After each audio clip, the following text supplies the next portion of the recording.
Keep right up. Thurleston is one of the most strategic castles on the high road to Edinburgh. Fought over for centuries, it's the home of Captain the Honourable Gerald Maitland Carew and his family.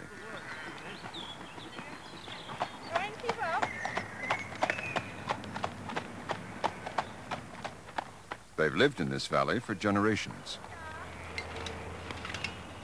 Their ancestors fought for Scotland at battles like Bannockburn and Flodden Field. They're as Scottish as they could be. The Maitland history is the story of Scotland in miniature. Many of these portraits celebrate Maitlands who followed James to London.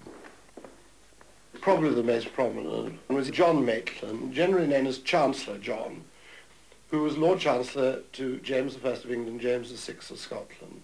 And so he would have gone south with James VI when he went to London, and was a very prominent man in history, and was created Lord Thurleston by James I. An early Maitland spoke Scots so broad it was said his tongue was too big for his mouth. But in time, the Maitlands affected London ways and London accents. Samuel Johnson said of the Scots that the great, the learned, the ambitious, and the vain all cultivate the English phrase. Today, Maitland Carew speaks upper-class English. For all his Scots ancestry, he has no trace of a Scottish accent. Right. What's the ball? After all, my ancestors have been educated in the south. I'm very bad at putting on accents, therefore I can't speak it. Well done. You win. For more than 300 years, ambitious Scots have taken lessons to lose what were once called marks of rusticity. Oh, dear. Hi, Betty. Got your walking time. Even today, the two boys will go to an English public school. There we are.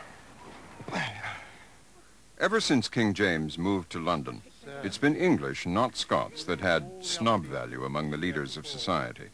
I might have a little bit of cake, please.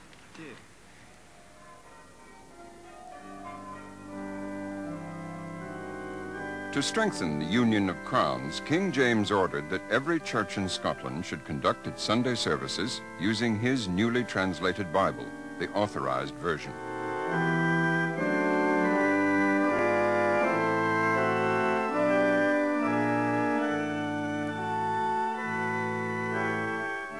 Fraser Aitken, the minister in Girvan, is a true Scot. But for 350 years, he and his fellow churchmen have used the King James Bible, written in the standard Southern English of its day. It's fine. Okay, good. Lead off. It is thanks to King James that Fraser Aitken will preach not in broad Scots, but in standard English with a Scottish accent. Good morning. How amiable are thy tabernacles, O Lord of hosts! My soul longeth, yea, even fainteth for the courts of the Lord. My heart and my flesh crieth out for the living God. Since King James's day, there's been a decline in Scots.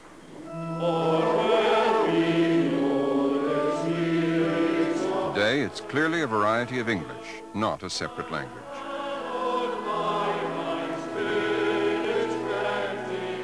But the Scottish accent survives, and so does national pride in its distinctive music.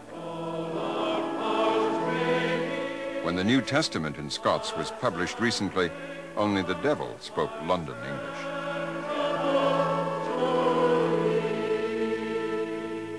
Occasionally, Fraser Aitken reads the lesson in the old tongue. Our reading this morning is taken from the New Testament in Scots.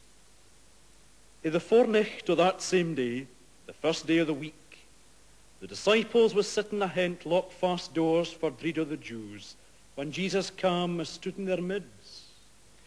Ane of the 12, Thomas, that was called the twin, wasn't with them when Jesus came. And when they told him that they had seen the Lord, he said to them, I say ne'er believe sic a thing. A sinnicht after him, his disciples was in by again, and Thomas was with them. When Jesus came and stayed in their midst, for all the doors was locked fast, and said a blessing on you. Sin he said to Thomas, "Rax here your finger and look at my horns. Rax out your horn and stap it into my side, and binna misdouten nae mair, but believing." Thanks be to God for the gospel. Amen.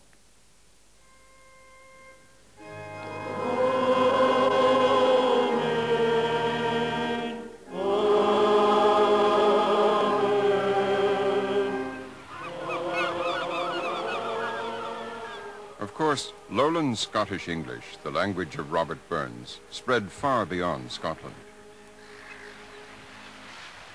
In 1608, King James encouraged the lowlanders to establish Scottish plantations in the north of Ireland.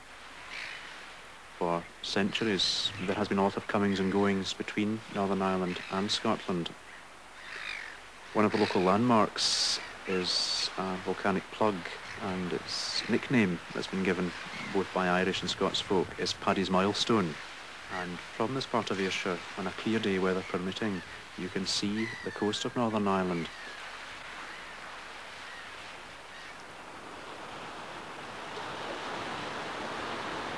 This is the Giant's Causeway.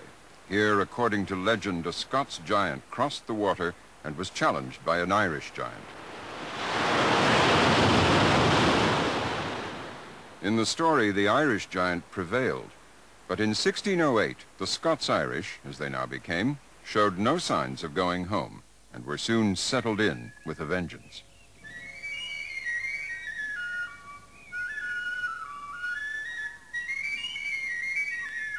King James gave huge land grants from the confiscated estates of the Irish lords, and some of the settlers achieved great prosperity. The backbone of the new Ulster colony was Scottish, small farmers living and working as they'd done for centuries in the lowlands. But it was not a peaceful settlement for long.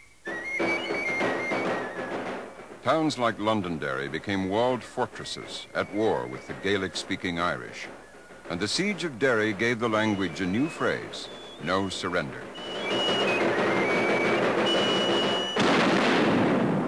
And up on the walls of Derry, the security forces are still fighting the legacy of these historic battles.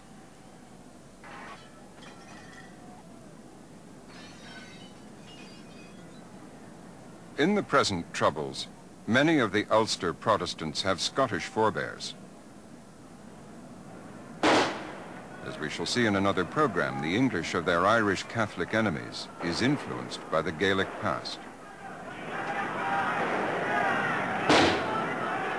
Today in Northern Ireland, the IRA still fight a war that is hundreds of years old, but the language battle has been lost.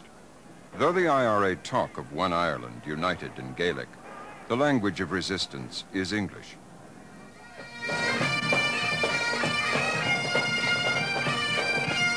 So the fighting tradition of the Scots lived on.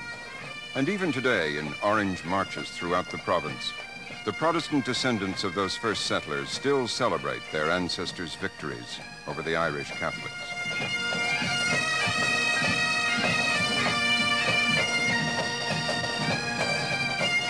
It was Protestant victories like these that made Lowland Scots the language of much of Northern Ireland. Even here on Slemish Mountain, where St. Patrick himself once grazed his sheep.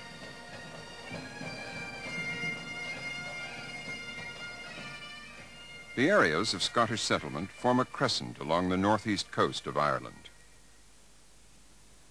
In County Antrim, near the market town of Ballymena, their speech has as good a claim to be Scottish as the Scots of the lowlands.